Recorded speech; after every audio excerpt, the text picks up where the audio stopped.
So in the previous few lessons, you already know some basic things about functions, their classifications, some standard functions, etc. Now we are going to talk to you about composition of functions. So let's get started.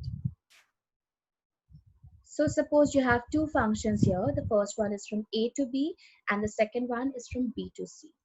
Then their composition G composed F will be from A to C, and this is how we define it. G composed F of X will be G of Fx. So first you find out Fx, then you again apply G to find out G of Fx.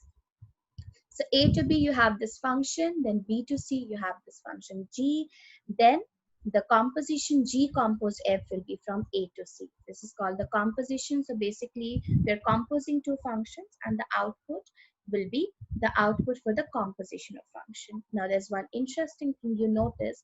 Normally if you're taking F and G, you're supposed to write down like F compose G, but all of a sudden you notice that the notation suggests you to write G composed F. So if you look at this one, this is the first function. Look at G, this is the second function. So always remember the notation, very important. Now here's one particular thing that we need to observe about composition of functions.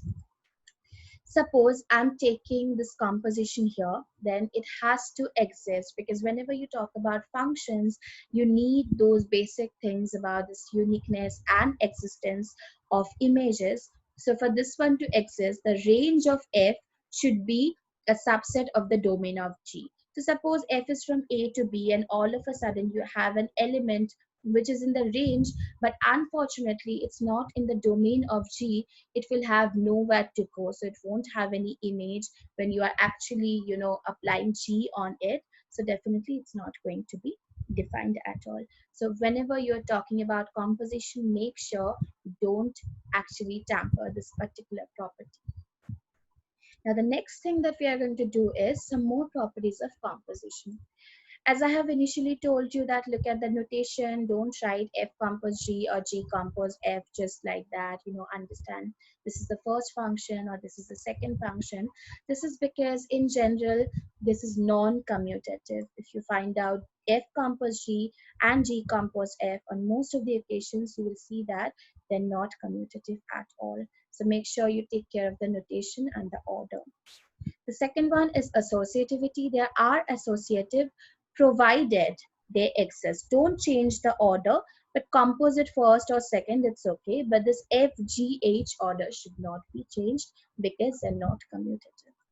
The third one is pretty simple.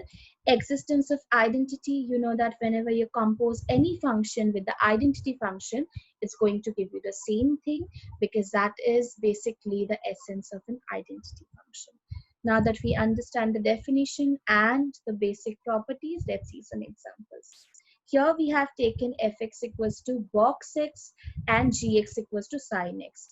Let's find out f compose g of x.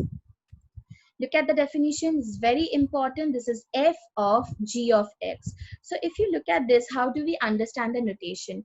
As you can see that g is actually closer to the input whenever you're writing this composition. So g is actually getting operated first.